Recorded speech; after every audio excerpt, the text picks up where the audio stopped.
السلام عليكم أحبابي ميول بأجوتان وادين سلامي كسو دوادا جنالكيغا تكتورس جيا بإذن الله كريم وقاركينا مانتا وحو كسابسانيها عنتوينكا كوبعيها أما حوجية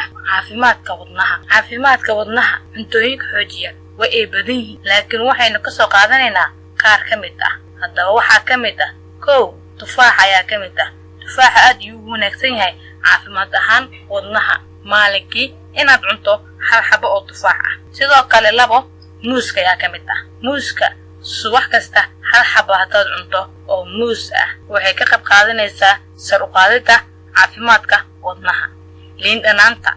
dhanaanta waxaad u isticmaal kartaa shaah ahaan aad u isticmaal kartaa shaah ku shuban kartaa ama cabitaan ahaanna waad u shiidan kartaa ayadana waxay ka qayb qaadataa sar u qaadida caafimaadka wadnaha haddii aad ka hesho muuqaalkeena fadlan muuqaalkeena la garee una share garee qaar kamid ah asxaabtaada waad ku mahadsan